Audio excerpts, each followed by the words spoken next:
What's up, everybody? It's Jason here with Reptile Parties and the YouTube channel, and today we're going to meet a cool boa constrictor and get an update on a scale build.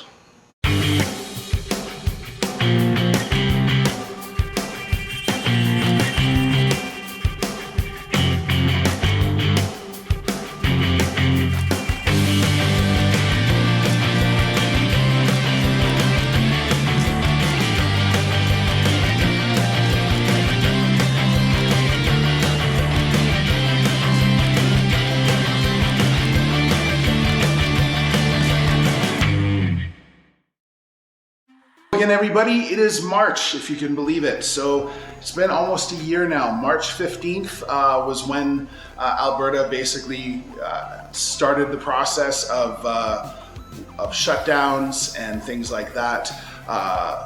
In the sort of the first wave, fighting the first wave of COVID and trying to figure out how best to deal with that. School shut down, we were shut down. We reopened in June, we've been shut down again since mid-November.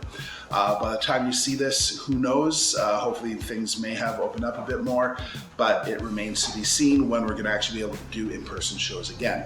So it'll also be a year in April that we started doing regular YouTube videos, as well as started our Patreon. So thank you to everyone that has supported both those projects. It's really been something that's meant a lot to me. Now, before we meet a boa constrictor, I actually want to share with you one of the builds that we did for scaled. So we got a lot of comments on this build because it was put by Animal Planet on YouTube. And one of the things that people don't understand is just things do look smaller on TV. They just do. If you come and look over on this side, they're actually quite deep. Like they're almost the size of a full barrel for the ones at the back, and then slightly shorter for the ones as it gets higher for the stack. So there's quite a bit of room in there, especially compared to the enclosures that they were in. So here we have Jake, and Jake is actually Steve, who owns Got Reptiles, the very first snake. Now, he just went through a shed. Steve hasn't had a chance to clear that out yet, but he's an old snake. He's well over 20 and just hanging out in his hide there. But we've got the substrate, we've got a hide, so it's a pretty happy snake. He did take out the bottles or turned off the bottles. This was a really cool build, and that's one of the things about scaled and a lot of people don't realize is the fact that it was a TV show. And you didn't see all the little things like the fact that we've got heat underneath every single one of these. It was designed to create things like this. And so there's a pro and a con to that, and I realize that. But, we did keep the animals' health and requirements in mind when we did the filming.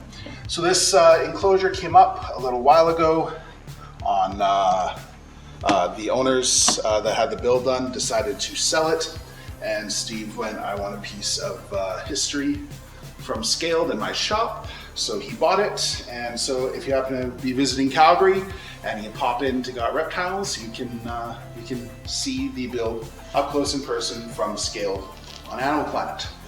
All right, so that is the build, but now let's go over and meet ourselves a Brazilian Rainbow Boa. Boa constrictors, there's so much variety, there's so many great boas, so many morphs, but to me, one of the most beautiful natural looking boa constrictors is the Brazilian Rainbow Boa. So there's actually 5 subspecies of Rainbow Boa, and the 2 most commonly found are the Colombian and the Brazilian. These guys are found in places like Brazil, Venezuela, parts of southern Central America, and they are a terrestrial snake.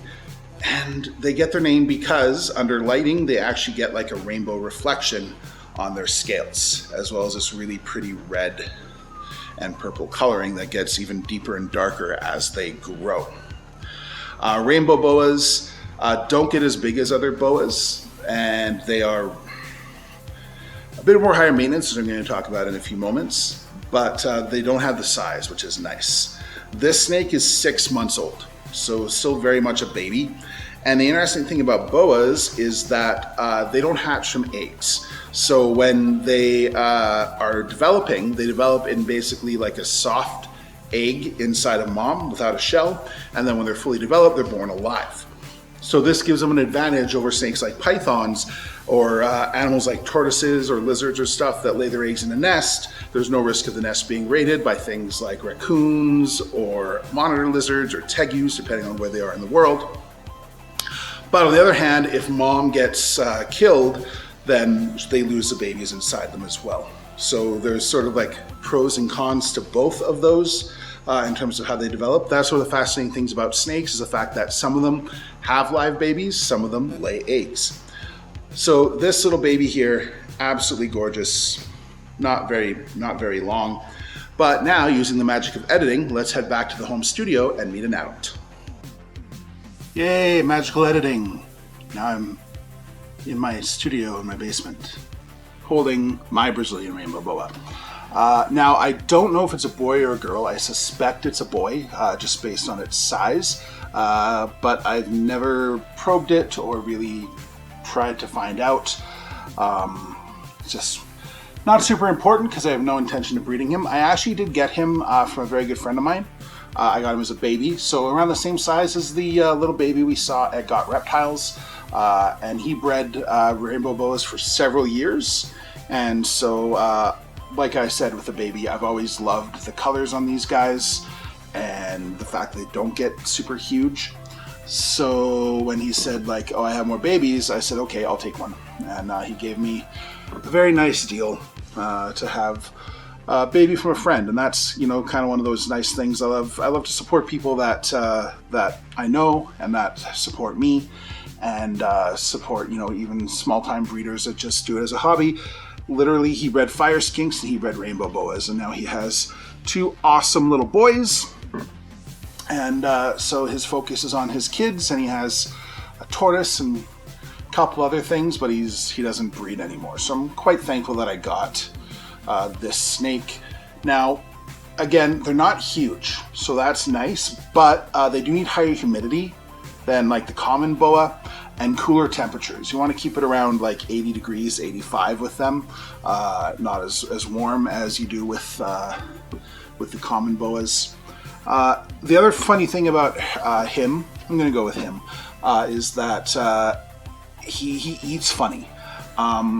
Technically, he should be able to take a medium rat, no problem. But when we would offer him mediums, he would grab it, he would kill it, he would constrict it, and he would drop it. And even trying to get it out of his enclosure, you'd go to pull the rat, and he would grab it and coil again. But he just wouldn't eat it. So instead, we said, well, why don't we try two smalls? And no issue with that. He'll grab the first one and kill it, and a lot of times if I just even leave the second one in there, he will eat it after. When I say kill it, it's already dead, but just they do go through the process, biting, constricting, so I do say kill it, even though it is a frozen thawed rat. Again, an underappreciated snake. Just the colors on these guys are absolutely stunning, and I don't know if the camera's going to pick up the rainbow sheen, but that's why they get that name. And just they're smooth.